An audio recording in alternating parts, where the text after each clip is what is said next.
Olá, bem-vindo ao canal Examinar e Refletir. Hoje estamos aqui para uma nova e muito interessante reflexão. Eu convido você a não sair daí e acompanhar, examinar criteriosamente, refletir profundamente na nossa reflexão de hoje. A nossa reflexão de hoje será: por que certas igrejas evangélicas não estão cumprindo sua missão de pregar o Evangelho?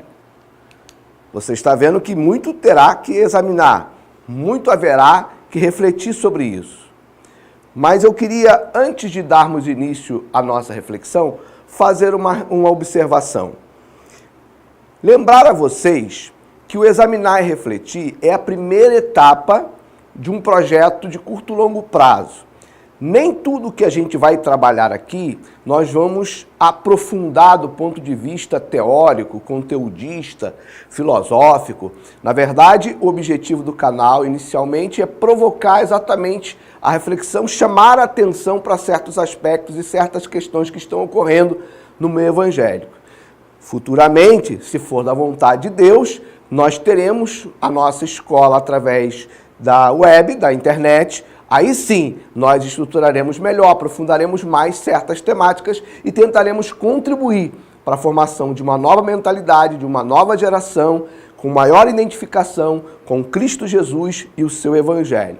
Então, fique aí que nós vamos já iniciar a nossa reflexão de hoje.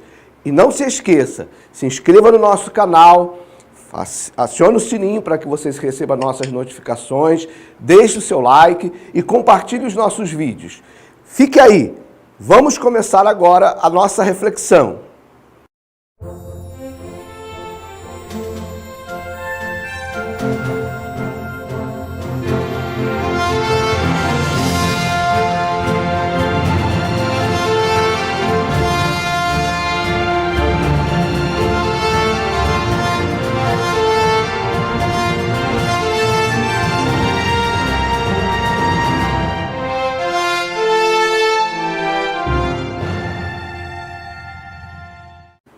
Bem, como falei, a nossa reflexão de hoje, ela é muito importante. Não que as outras não sejam, todas são. Mas a de hoje, ela tem algo de muito especial. A pergunta é, como eu já havia dito antes na abertura do nosso vídeo de hoje, por que certas igrejas evangélicas não estão cumprindo sua missão de pregar o Evangelho? As igrejas se chamam evangélicas, mas ao mesmo tempo a gente percebe uma perda de foco naquilo que seria pregar o Evangelho. Vamos examinar isso? Vamos refletir sobre isso? Vamos lá.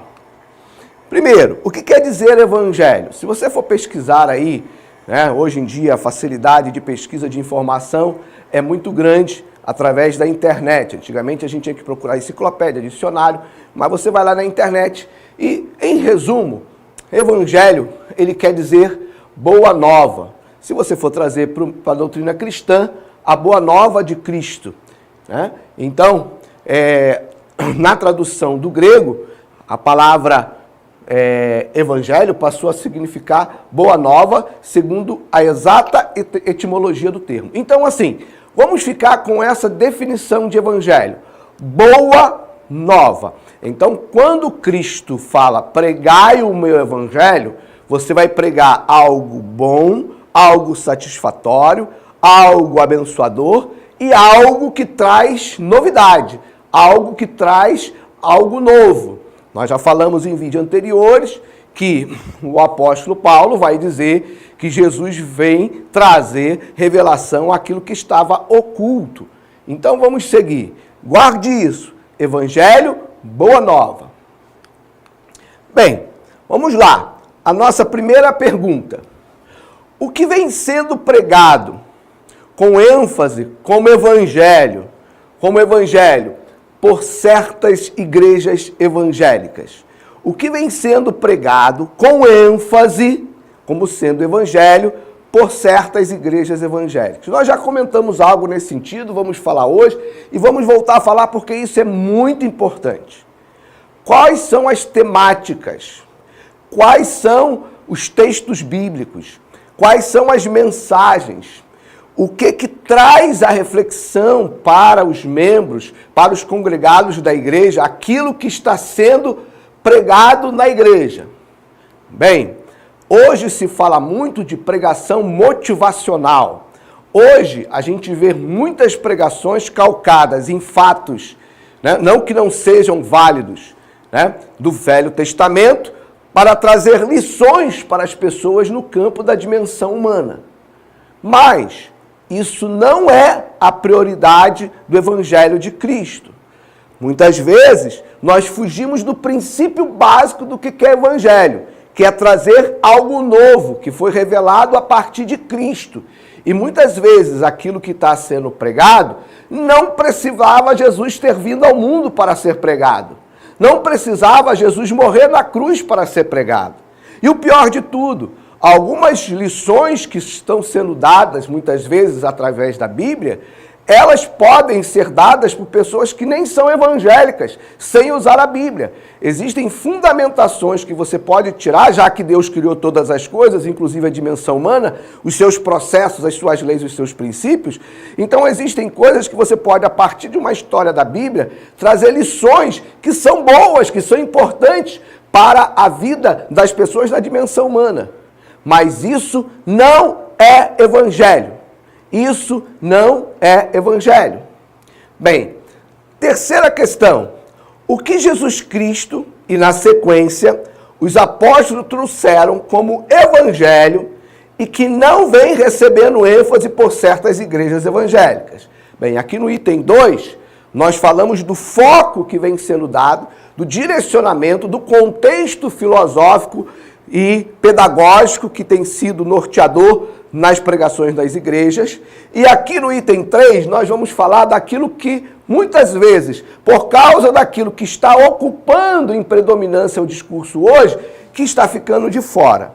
Vamos lá, vamos ver. Primeira coisa, o evangelho traz salvação, lógico, traz salvação, mas também nos propõe outras coisas.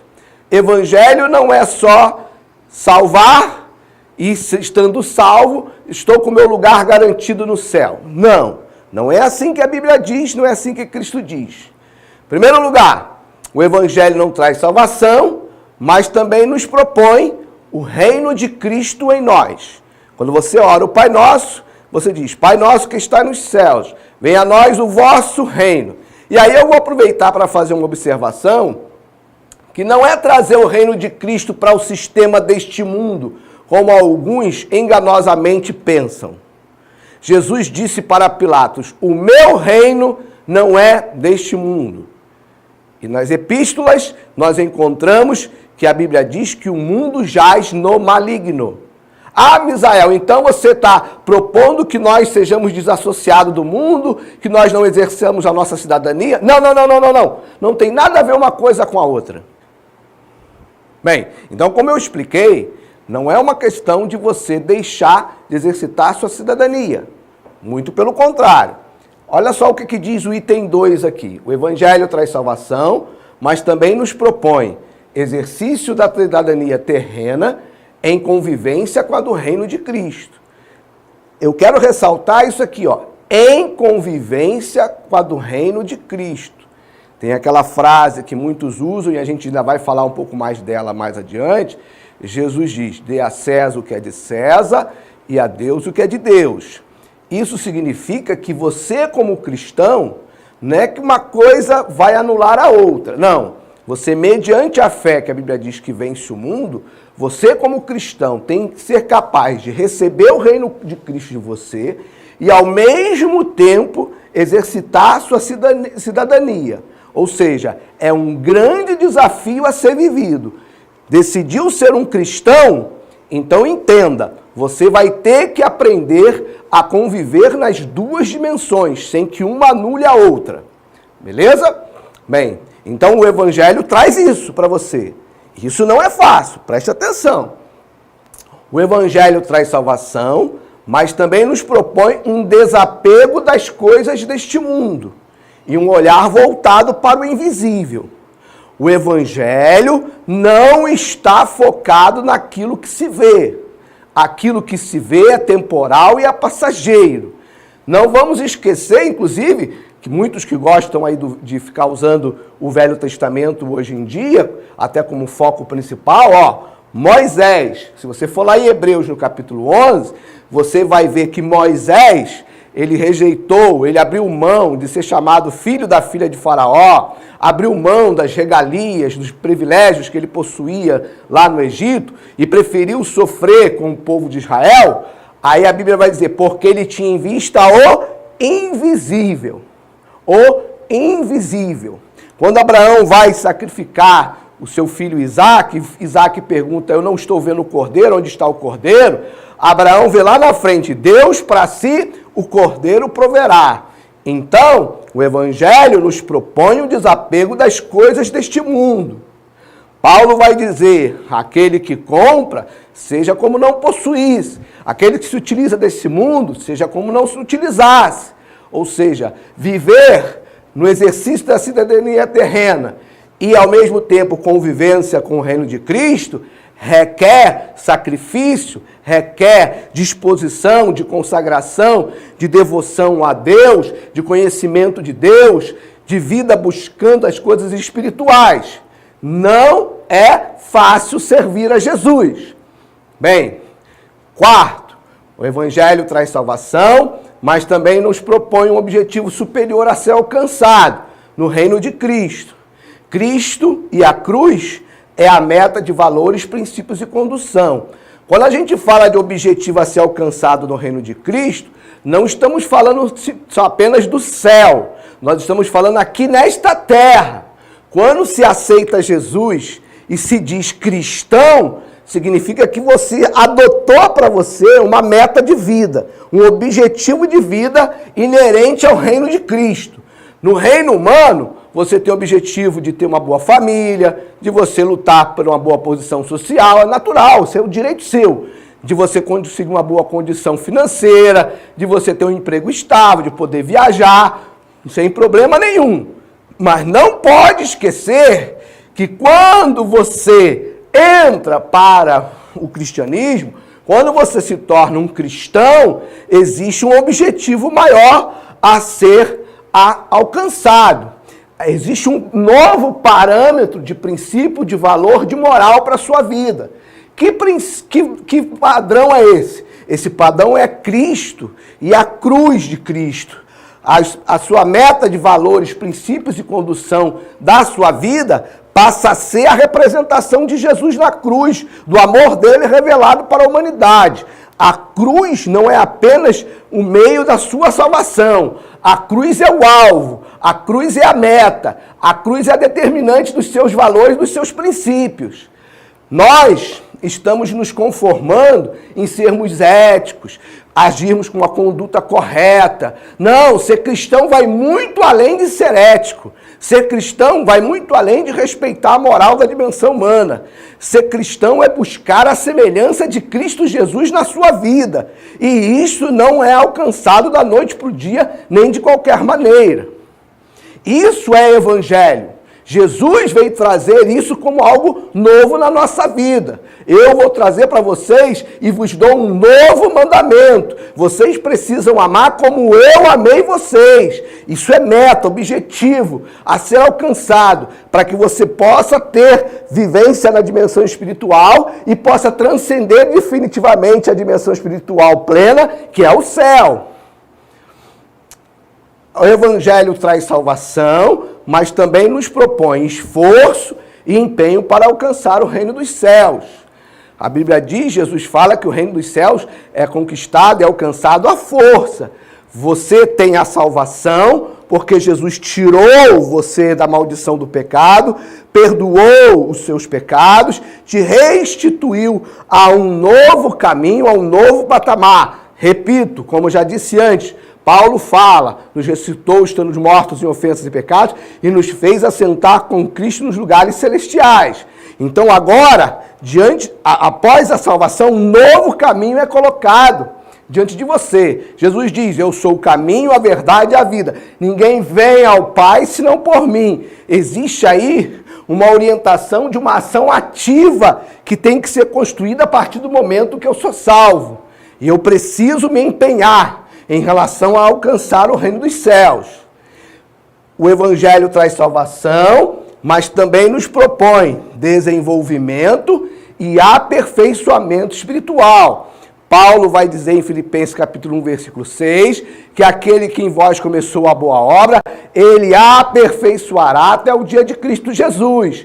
Há um aperfeiçoamento, há um desenvolvimento. Você vai ver isso na parábola dos 10 talentos, você vai ver isso na parábola das virgens, você vai ver isso naquilo que eu chamo de PPP, né? De Paulo para a igreja, quando ele fala dos dons ministeriais, querendo o aperfeiçoamento dos santos. Então o Evangelho não foi feito para resolver as suas questões de ordem socioemocional.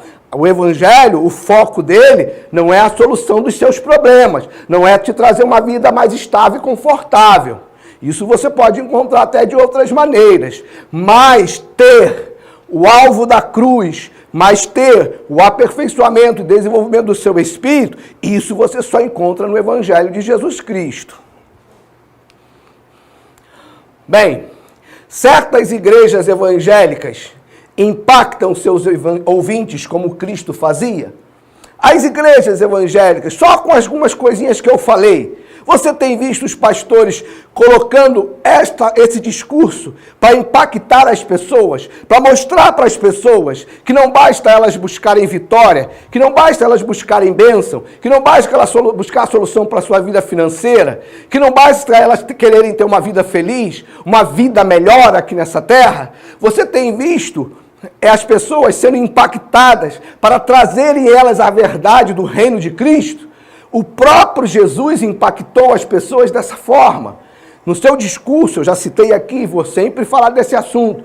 Quando Jesus multiplica os pães, logo depois ele impacta a sociedade, a multidão a respeito do seu propósito principal. Jesus impacta a mulher samaritana com o seu discurso, falando da água que salta para a vida eterna, que produz a fonte. Jesus impacta Nicodemos e diz: você precisa nascer de novo. E Nicodemos fica sem entender. E Jesus fala para ele: eu estou te falando de coisas terrenas e você não entende. Como é que você vai entender se eu falar de coisas espirituais? Então Jesus veio para impactar as pessoas. O jovem, o homem rico, chegou para Jesus querendo seguir, e Jesus falou: você tem que guardar os mandamentos. Ele disse: eu guardo isso desde a minha juventude. E Jesus falou: falta uma coisa para você, vai, vende tudo que você tem e vende para os pobres. Isto é o Evangelho de Cristo. Ele impacta. Será que os discursos, aquilo que as pessoas estão ouvindo, estão impactando-as, estão tirando-as do seu lugar de conforto? Porque Jesus veio nos remover do nosso lugar de conforto. E Paulo vai ensinar em Romanos capítulo 12 que nós precisamos nos transformar pela renovação do nosso entendimento. Nós temos que estar em transformação, em mudança de paradigmas, de valores, de princípios. Isso tem sido colocado, tem sido impactante na vida das pessoas. Não simplesmente para, o pastor fala isso, aquilo, outro, mas muitas vezes no final das contas, o final do resultado disso é um bem-estar socioemocional, é um bem-estar familiar, é um bem-estar na vida profissional. Não! Pelos frutos o conhecereis. Não é esse o resultado que Jesus quis trazer para as pessoas. Ele não precisou morrer na cruz para isso. Ele não precisaria morrer para isso. Porque tudo isso existia antes. Israel era uma nação próspera, uma nação vitoriosa. Várias pessoas do Velho Testamento tiveram uma vida de sucesso. E Jesus, quando vem, ele diz: eu vim para que tenham vida, e vida em abundância. Se Jesus veio para que tenha vida, significa que até aquele momento não havia vida. Aquela vida anterior para Deus não é parâmetro de medição do seu propósito principal para as pessoas, para a humanidade.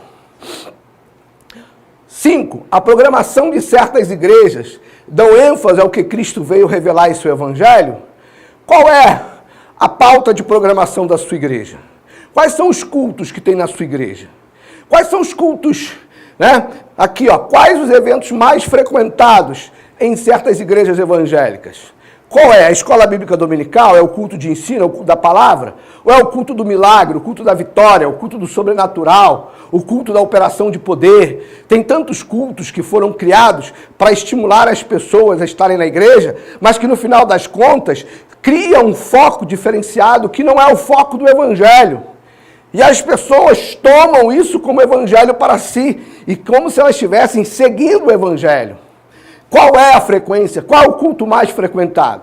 Quando você tem uma oração de intercessão na sua igreja durante a semana, quantas pessoas frequentam? Quantas pessoas fazem parte da oração de intercessão? Se você for comparar um culto voltado para o ensino da palavra com um culto em que você traz um certo pregador muito renomado, né? Às vezes um pregador até que faz muitas pessoas rirem, qual a comparação da frequência entre um culto e outro? Qual a comparação da frequência entre certos cultos que tratam com socioemocional em relação àquele culto que deveria realmente focar naquilo que é essencial no Evangelho?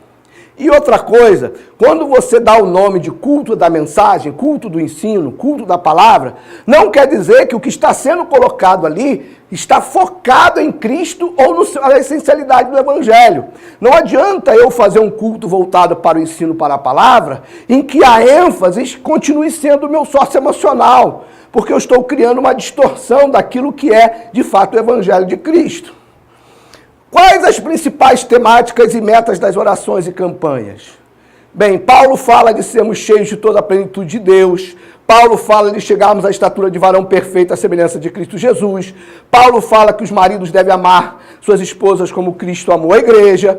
Quantas vezes a sua igreja fez uma meta de oração para que o amor que está refletido em você seja semelhante ao de Jesus, aquele que ele revelou na cruz? Quantas campanhas, quantas estratégias pedagógicas foram feitas e desenvolvidas para que as pessoas alcancem o real objetivo de Jesus na cruz do Calvário? Reflita, examine, pense. Volto sempre a dizer, você não é obrigado a concordar. Só quero que você se permita examinar e refletir a respeito do que nós estamos falando.